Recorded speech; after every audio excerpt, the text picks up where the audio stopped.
नमस्कार. आज दिनांक 20 मार्च. श्रीराम जय राम जय जय राम.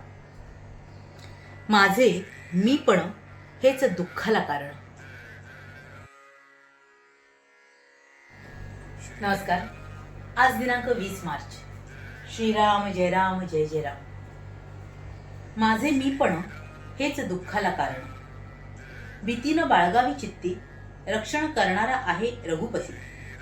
भीतीनं बाळगावी कशाची काही, राम रक्षिता आहे हे हृदय जाणून राही. सर्वस्वी झाल्यास रामाचे, राम उभा राहिला तेथे. काळजीचे कारण न उरे साचे, राम म्हणावा दाता खरा. न द्यावा भीती काळजीला थारा, काळजी करू नये, प्रयत्न सोडू नये, कोणत्याही कारणाने रामास विसरू नये. म्हणावा प्रपंच रामाचा झाला, मनाने परमात्म्याचे होणे हा उपाय भला. तेथे ठाव नाही काळजीला तळमळीला, देहाशी ठेवता माझे मीपण, तेच होते दुःखाचे अधिष्ठान. आजवर जे जे काही केले ते ते मीपणाने झाले, जे जे मीपणाने केले ते ते दुःखाला कारण झाले. बाह्य वस्तू जरी मीपणाने सोडली, तरी अभिमानाने वृत्ती बळावली. तेथेच घाताला सुरुवात झाली. आग्रह आणि हट्टीपण हेच अभिमानाचे लक्षण. कर्तेपणाचा अभिमान हाच दुःखाला कारण जाण. प्रपंचाचे दुःख भोगणे ते मीपणा असल्याची खूण जाणणे. मी माझेपणाने जोपर्यंत धडपडत जाण, तोपर्यंत नाही समाधान. देहबुद्धीचे प्रेम स्वार्थाला वाढविते जाण. स्वार्थाचे आपलेपण हेच घाताला कारण. आजवर जो जो प्रयत्न झाला तो तो देहबुद्धी वाढवितच गेला. देहबुद्धीचा भाव तो मुळीच दुःखाचा ठाव. जोपर्यंत आपला नाही देहभाव विसरला, तोवर देह दुःखे पस्तावला गेला. म्हणून देहबुद्धी धरून राही, त्याला कोठे सुख नाही. रामाविण अन्य प्रीती उपजे देहबुद्धीचे संगती. म्हणून मीपणाचे न व्हावे आधीन, जेणे भंगेल आपले समाधान. कारण जेथे मीपणाचे ठाणे, तेथे दुःखाचे साम्राज्य असणे.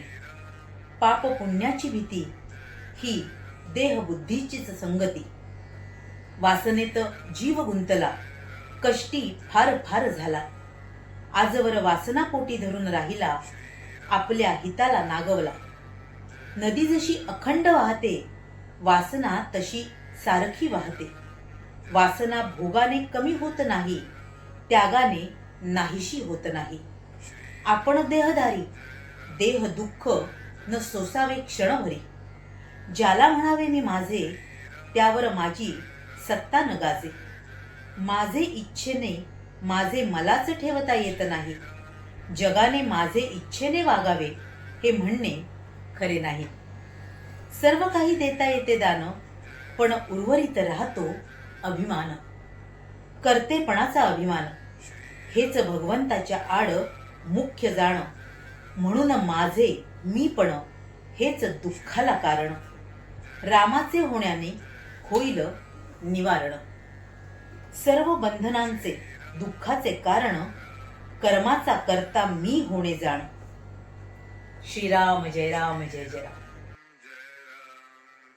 महाराज इथे आपल्याला आपल्या दुःखाचं मूळ कारण सांगतायत, आणि तो म्हणजे आपल्यातला अहंकार, अभिमान, जो आपल्यातनं खरंच सुटताना खूप कठीण असतं. आपण सगळ्याचा कर्तेपणा स्वतःकडे घेतो, आणि हेच मुख्यत्वाने आपल्या आणि आपल्या परमेश्वराच्या अनुसंधानात आड येत असतं. आणि म्हणूनच महाराज आपल्याला सांगतात की तुम्ही नाम सातत्याने घ्या, जेणेकरून तुमचं आणि तुमच्या भगवंताचं अनुसंधान साधलं जाईल. तुमचा कर्तेपणा सोडा, आपलं संपूर्ण प्रपंच हा परमेश्वराला अर्पण करा. तुमच्या प्रत्येक कर्मात त्याचं स्मरण राहू द्या. आणि हा जर कर्तेपणा तुमच्यातनं गेला, तरच तुम्ही तुमच्या भगवंताच्या जवळ जाऊ शकाल आणि आयुष्यातलं खरं समाधान आहे ते प्राप्त करू शकाल. आणि म्हणूनच आपण सातत्याने हे नाम घेणं गरजेचं आहे.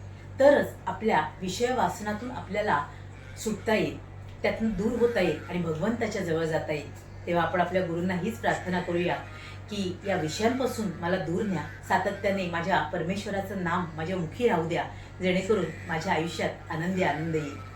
तुम्हा साऱ्यांसाठीच खूप सारी गुरु ब्लेसिंग्स. श्री स्वामी समर्थ. जय गुरुदेव.